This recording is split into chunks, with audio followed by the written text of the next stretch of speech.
2020-21 கல்வியாண்டில் 9 மற்றும் 10 மற்றும் 11ஆம் வகுப்பு மாணாக்கர் அனைவரும் முழு ஆண்டு தேர்வுகள் மற்றும் பொதுத் தேர்வுகள் ஏதுமின்றி தேர்ச்சி பெற்றதாக அறிவிக்கப்படுகிறது.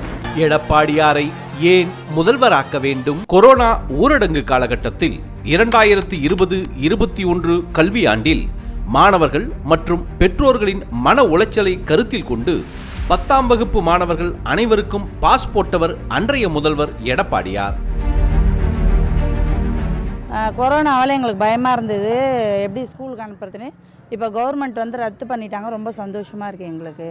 இப்போ நாங்கள் பப்ளிக் எக்ஸாமுக்காக ரொம்ப ப்ரிப்பேர் பண்ணோம். இப்போ கவர்மெண்ட் ஆல் பாஸ் எல்லாம் சொல்லிட்டாங்க, அதனால் எங்களுக்கு இப்போ சந்தோஷமாக இருக்குது.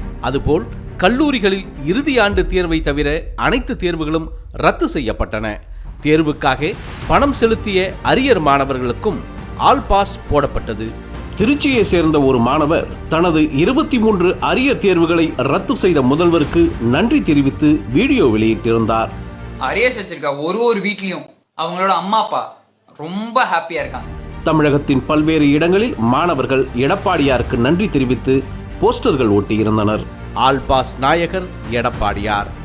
கடந்த பிப்ரவரி 4ஆம் தேதி வெளியிட்ட 2ஆம் கட்ட தேர்தல் வாக்குறுதியில் மாணவர்கள் வங்கிகளில் பெற்ற கல்வி கடன் ரத்து செய்யப்படும் என எடப்பாடியார் அறிவித்திருந்தார். மாணவர்கள், இளைஞர்கள், பெற்றோர்கள் நலன் காக்கும் பொருட்டு வங்கிகள் பெற்ற கல்வி கடன் தள்ளுபடி செய்யும் வகையில் அத்தொகையை அரசே ஏற்கும்.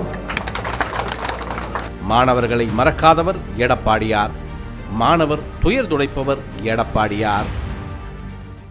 எனவே நமது எடப்பாடியாரை மீண்டும் முதல்வராக்குவோம். முதல்வராகட்டும் எடப்பாடியார், முதன்மையாகட்டும் தமிழ்நாடு.